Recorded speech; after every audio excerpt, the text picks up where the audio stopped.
Hey, Michelle. Hi, Dean. Michelle, tell folks a little bit about you, and then I have a hypothetical scenario I want you to help me with. Sure. I'm Michelle Mayther. I'm a fractional CMO. I started in house as a marketing manager for infrastructure and enterprise companies. Mm. And then I started my transition to more impactful work. And that started with nonprofits, then moved into local e commerce and CPG brands that are all working to create change in their communities. And today, that's where I spend most of my focus and where most of my clients are. And we're out here working every day to make things better. So, excellent. Thank you very much. So, here's my hypothetical. Okay. So, today's day one. You just started a brand new client engagement. It's going to last a year. So, it's a longish one by fractional CMO standards. Okay. But today's day one. Tell me, like, one good thing that you're going to try to accomplish in the first 90 days, and tell me one bad thing that you're going to try to make the company stop doing if they're doing it in the first 90 days. One good, one bad. Sure. So, starting with the areas that I focus on even before the engagement is agreed upon, just to mention there, I always start with a question: what do you want your business or your brand to look at in a year's time? Because the clearer we are about how you want that to be, how you want that to look, the easiest thing is for us to make a plan to get there. And then we'll talk more in depth of what's working and, more importantly, what's not working, so that things don't feel stagnant and we have something to work with. So, sorry, can I had the questions in front of me, Oh, and that's okay. You're good. you kind of asked a different one. So, I had my Yeah, notes together. it's okay. All of the rest, that's the only one that's going to be a little different, I think. Can you ask it again and I can just answer again? Because it was kind of You, thrown out. your answer was very good. I promise you. Don't worry about it. Okay. I promise. Like 100 One thing episodes. I wouldn't do is just keep working as status quo and taking a look at the team and just rinse and repeating what has already been done and what's not working. Yeah, that's not going to work out. Okay. So, Angela, hi. Hello. Now, I don't have to do this very often, but I'm going to do it in this case, Angela. So, just before we get started, and welcome, by the way, and thanks. And this is the second time that tried to do this because the platform actually had a problem last time and kicked us both out. Crazy day. Uh, so, just for full disclosure, you are with Chief Outsiders, and I have a commercial relationship with Chief, which is to say, Chief Outsiders has hired me several times, either to work for the company, a corporate itself, or for Chief Outsider clients. So, just like full disclosure, that's not why you're here, but several Chief Outsiders have been here before and after I started working with Chief Outsiders. But welcome to and it's the if you could tell folks a little bit about you, and then talk about sort of something you try to accomplish or something you try to stop in the first 90 days when you start a new engagement. That'd be great. Sure. So, first, thank you for having me on the podcast. I'm Sure. happy to be here. Uh, I am a fractional CMO with Chief Outsiders. I'm actually a hybrid CMO, CSO because I have Hmm. both Chief Marketing Officer and Chief Sales Officer experience. So, I'm a little bit of a unicorn in my group. I've been working in the branding and marketing industry for over 30 years. I specialize in working with B2B mid-sized companies that are either experiencing stagnant, declining growth, or they're looking to ramp up quickly. My clients typically call me the brand detective because my superpower is helping them figure out what's working or not working and then helping them get over that hurdle and get to the next level. In terms of And your hypothetical for day right. one good thing that I would accomplish, I always like to look for quick wins. What are areas of opportunity where we can have a significant impact for a minimum amount of time or expense? That's where I always start on day one. And the bad thing that I typically make companies stop doing is usually spending money on something that's not working, which is part of that detective work that I do right away. All right. Um, let's stay inside our hypothetical, Angela, and then I'm going to ask Michelle the same question. I'm the CEO of this client company. Okay. Now, you've worked with more CEOs than I've worked with CMOs. And that's probably true with every client company you ever work with, right? And so tell me something as CEO, what's something that I should stop doing now that you're here? And what's something I should start doing now that you're here as, in the CEO role? Yeah, Yeah. great question. Oh, I'm sorry. Am I going or is Angela going? It's okay. Keep going. Oh, sorry. I thought I was coming Okay. back to me. So the way I've been able to see success is to limit the number of campaigns that we're focusing on. And I bring this into what's called a campaign prioritization tracker. And this helps us to laser focus our attention on, I say, what 1 to 2 marketing activities are actually going to move the needle.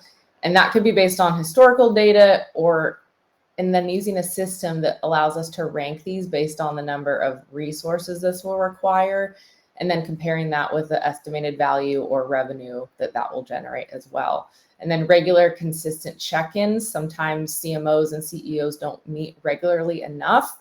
I've seen that really adds to lasting relationships to make sure we're completely in step with one another on a weekly, monthly, and a quarterly basis. And Angela, how about you? What should the CEO start doing now that there's a fractional CMO there? And what should that CEO stop doing? Great question. So typically, what I tell a CEO to stop doing is to stop focusing on the wrong KPIs. A lot of times, CEOs are focused on KPIs that are tied to what I call checklist marketing. So I need 1 blog a week, I need 1 email a month, I need 5 LinkedIn posts a week. And that's not necessarily going to move the needle. But if we focus instead on leading indicators, what are the marketing strategies and tactics that are going to give us predictions into how successful sales and ultimately revenue that we realize is going to be achieved, that's a much better place for them to focus their time and energy. It gives them visibility into what's going on within their organization, and they can better guide and steer from a leadership perspective. Okay, good. Okay, so I've got some fill in the blank questions. I like these fill in the blank questions because they're very easy for me. Much more work for you guys. So, Angela, here's my first one of these. Just all you have to do is finish the sentence for me. Many clients just don't understand what? How to properly use marketing technology to achieve their. Why is that? Because they typically buy a piece of software thinking it's going to solve a problem for them. Right. But if the strategy and the thinking, the support systems, the processes, the people that are behind that software are not dialed in and aligned, and we don't have very clear outcomes for what a positive use of that software looks like, it turns into a large expense that doesn't actually move the needle or produce the result that they were promised when they bought that software. Right, that makes sense. And Michelle, what do you think? Many clients just don't understand what? That marketing run right is a revenue center and not a cost center. Why do you say that? I've just seen this time and time again that marketing teams or roles get cut when revenue goals aren't met. And it's always frustrating to see this happen. Oftentimes I've had to come in and either build or rebuild whole marketing teams, and it takes time to get things running again. And if the fundamentals were kept in place, marketing would have continued to be an extension of sales in the way of maintaining a revenue stream from the different channels. And though I'm hopeful that a shift in realization is starting to happen, at least in my industry. Michelle, let's sort of stay with that for a second. So you talk to a lot of companies, right? It's the nature of the work when you're a fractional CMO. Is there something about a tool, a platform, a channel, an idea that you think companies, that your clients or companies like them, it's really overrated? They all want to do it, or they all think it's important, but it's overrated. And also, is there something that's sort of underrated or underappreciated that they'd be better served by if they just paid more attention to it? So Yeah. dealing with clients, what's overrated with them and what's underrated? Yes, I love this question. I would Mhm. say overrated, and people may fight me on this, but social media. I will die on the hill of email marketing because it's a direct way that you can connect with your customer. Sure, people may not open an email, but it's guaranteed that it's going to their inbox. And people, I watch them dump so much time, effort, cost into especially organic social, not paid social, just hoping that leads will come in and conversions will happen. And social media is, we all know it, a pay to play space now. So Yeah. email marketing, I would say, is the most underrated form of keeping that authentic connection with the audience that wants to receive what you're selling or promoting. What's sort of underrated? What do you wish that clients esteemed more highly or paid more attention to that they just don't seem to these days? Right, just the strategy behind adding variety in your messaging of email marketing. It doesn't always have to be sell, sell, sell. I've seen some of the best and most profitable emails come from sharing an educational resource like a blog post, and that's brought in revenue from products that we weren't really pushing as far as sales in the first place. So I would say just diversifying your email marketing strategy and content has made a huge difference for many of my clients. All right, right on. And Angela, how about you? What do clients tend to overrate and what do they underrate? So, from my perspective, I believe AI is both overrated and underrated. So, AI is underrated because the only way to use AI properly is to put quality thinking and a quality, detailed, well thought out prompt into the software in order to get an ideal output. It should be treated as a thought partner. Mhm. AI is also overrated because it cannot replace a quality resource like a copywriter or a designer or a strategist, but it can accelerate their ability to produce quality content. As the writer, I agree with that. Essentially, what it did was it. I used to have a handful of junior folks around the world that I would help, and they would help me. And I don't really interact with any of them anymore. AI is enough of an assistant so that it doesn't write nearly as well as I do, but it sure like takes care of the lower level stuff and first drafts in some cases, so that I can do way more with just a single person company. So I didn't arrive at that right away, but sure enough, over time it's worked out that way. Okay, so Angela, you're part of a collective really of over 100 CMOs. You know a lot of fractional CMOs. Um, someone here's a different hypothetical. Someone's been a full-time, regular quote unquote corporate CMO for the last 10 years. For whatever reason, they just like thought it was a great idea, or they just really wanted to get out of corporate, or their company asked them or invited them not to return to work anymore. So today's day one of them being a fractional CMO. Just finish this sentence for me. A fractional CMO starting today is going to be surprised by what? How much competition there is Yeah. with people saying they do fractional CMO work, but have Mm-hmm. varying levels of experience and ability. So hard to differentiate or stand out because there's just so many people Well, and it's also and hard. junior people. Yeah, it's hard for your prospective customer to buy you as a resource versus someone else Mm-hmm. because they don't do the work that we do. A CEO that is trying to hire a fractional CMO is going to be challenged with telling the difference between the different CMO resources that they're looking at. And also, there are a lot of people who are not fractional CMOs that are saying they're fractional CMOs Right.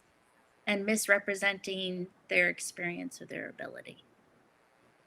Yeah, there's a part in every one of my clients, because I'm not a fractional CMO, right? I'm more of like a outbound or direct response or hunter type copywriter as opposed to like a content writer. There's a part of my workshop everyone has to go through where we talk about messaging, and we get to a point where we're like, what we're gonna say, like what's sort of the angle here, and what I tell them is you can't say anything. At least the first thing you say to any market, it has to be something that your competitors either can't say or won't say.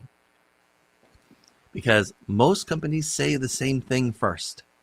And the prospect doesn't know any of you, gives everyone the benefit of the doubt, and thinks that, like, oh, you're number one or you're the best. Okay, yeah, okay.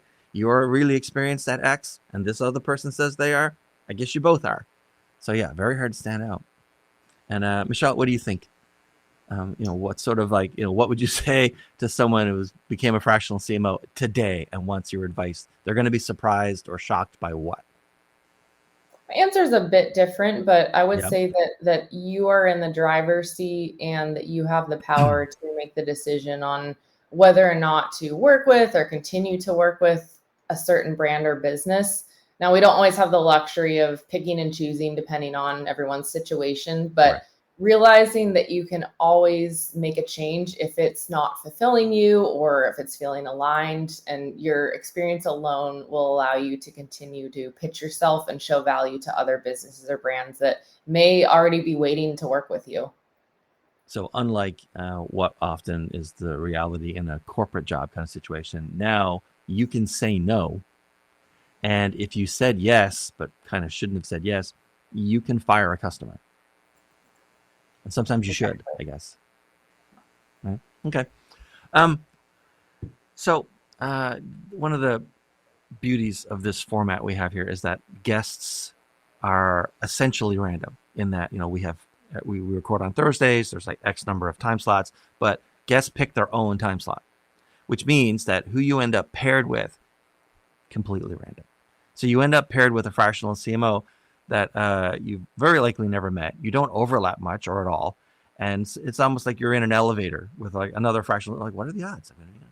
And so this is season 6. And so in season 6, we let the guests ask the other fractional CMO and vice versa any question you want.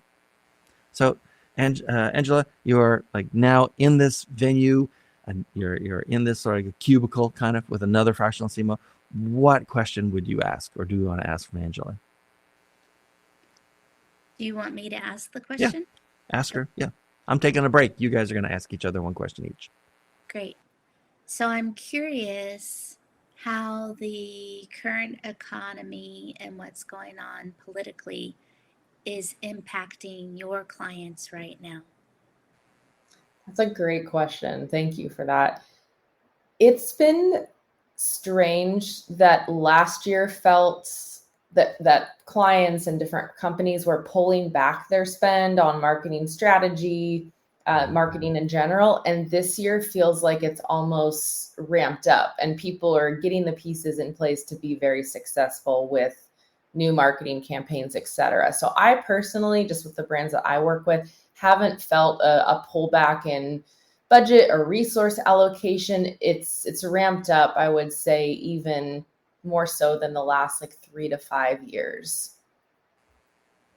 So not what I expected at all. I'll say that. Right on. And then Michelle, what question would you want to ask? Sure. I'm interested in hearing what is the biggest challenge you personally run into as a fractional CMO, and what did you do to overcome that challenge? That's a great question. The biggest challenge that I run into personally is that typically when you go into an organization as a fractional resource, you're treated a little bit differently than if you went in as a vendor, because as a vendor, you're being brought in more like an order taker. But as a fractional CMO, you're joining the C-suite, you're in the leadership team meetings. The challenge that I have been running into, and it's tricky to navigate, is that sometimes the person that or the entity that brings me into the organization is not the CEO. So maybe I'm being brought in by a business coach or private equity or an investment bank or someone on the board of directors. So I have to report to multiple people regarding what's going on in terms of transparency and keeping them up to speed.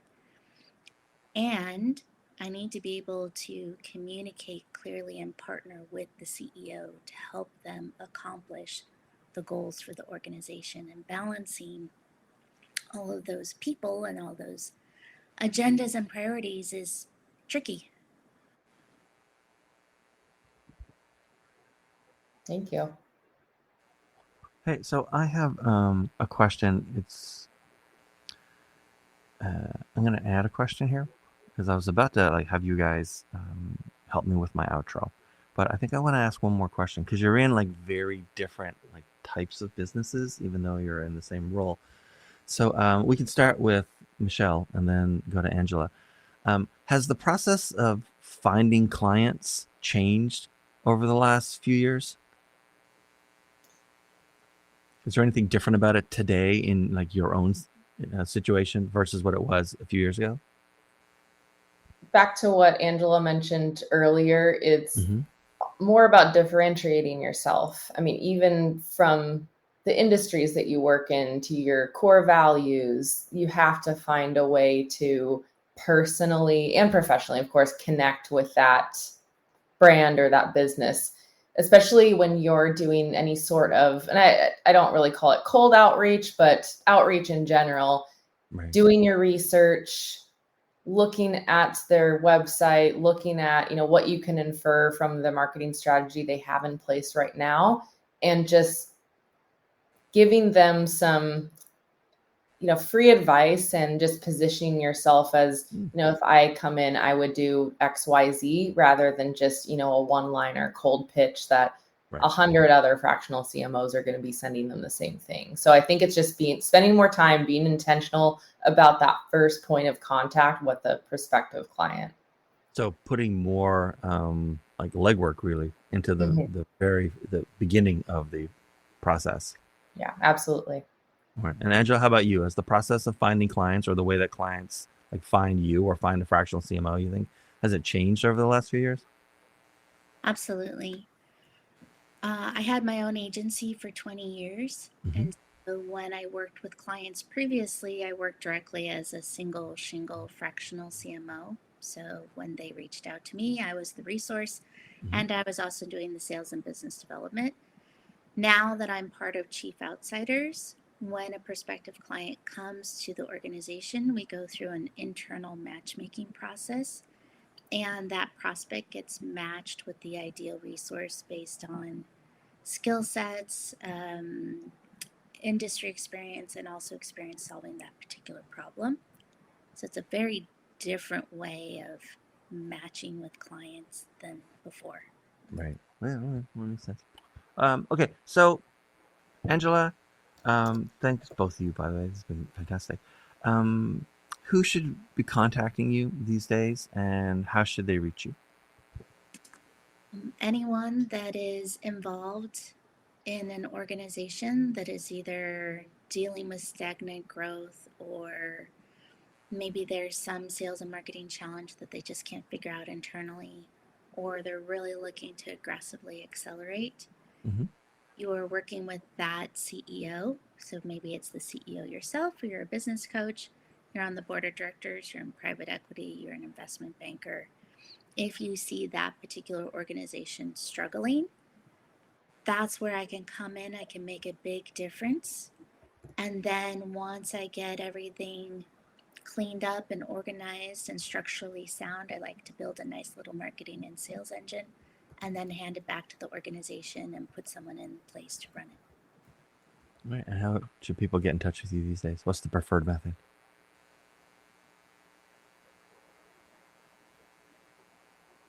My preferred method would be probably just going to my LinkedIn profile, which is in my So linkedin.com/IN/ that's an interesting one. INCITRIO. correct. Right on. That's Thank for the you. audio folks. Not everyone watches the videos, but and then Michelle, how about you? Who should be contacting you these days, and how should they do it? Sure. In my intro, I said I work more specifically with impact-focused brands, and every brand and business wants to have an impact, of course, but more specifically, those that have a focus on environmental, social justice issues, or give a portion of their proceeds back to one of those causes, and even those that really are having an impact on their local community. Others would be CPG brands nationally, and then businesses that are local to the Pacific Northwest in the US that are really tired of placing small bets on whatever is trendy, like hiring an influencer one month. That's not working, then throwing that away and going all in on TikTok. Just brands that are tired of the guesswork in marketing and really want to focus their spend to get the best return on investment that is going to serve them long term. And the way to do it, way to get to you? Easiest way is going to my website, and that's linked in my title as well, michellemayther.com. All right, Mayther. Yes, thank you. All right, thank you, Angela. Thank you, Michelle. It's been great talking to you guys. And thanks for watching. We'll see you in the next one. Bye.